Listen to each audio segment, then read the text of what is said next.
Mas marami pang kongresista ang nagsusulong na mapalakas pa ang kapangyarihan ng Independent Commission for Infrastructure. Sa ilalim ng bagong panukala ni Navotas City Representative Toby Tiangco, nais niyang payagan na rin ang ICI na makapaghain ng kaso at hindi lang basta rekomendasyon. Yan ang ulat ni Mela Lesboras.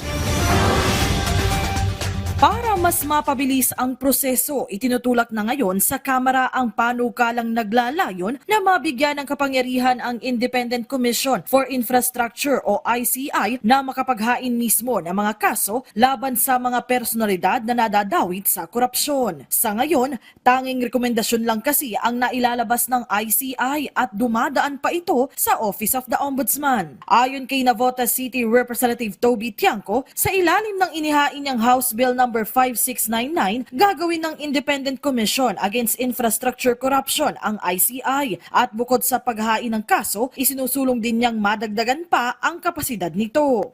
Sa tingin ko, ako lang yung nag-file na may personal experience na nakapunta na doon sa ICI ng 2 beses. No? I don't think anyone who has filed has been invited as a resource person of the ICI. So talagang may first-hand information ako doon sa mga kakulangan nila. Kaya tulad ng sinabi ko, pinanood ko muna, tinignan ko, inobserbahan ko, at kung ano yung mga kakulangan, yun ang binigay natin na powers. No? Una na rin naghain ng hiwalay na panukala ang iba pang mambabatas para mapalakas ang kapangyarihan ng ICI. Pwede naman itong pagsamasamahin bago tuluyang ipasa. Kung bibigyan ng kapangyarihan ang ICI na mag-charge, pwede yun, we welcome that.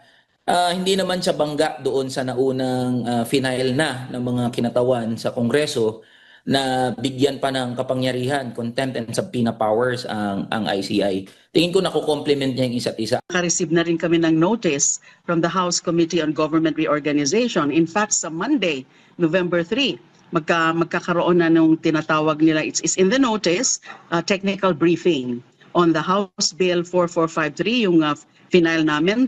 13 kami lahat na nag-file niyan. And then we saw nga there's another bill, this time authored by Representative Toby Tiangco.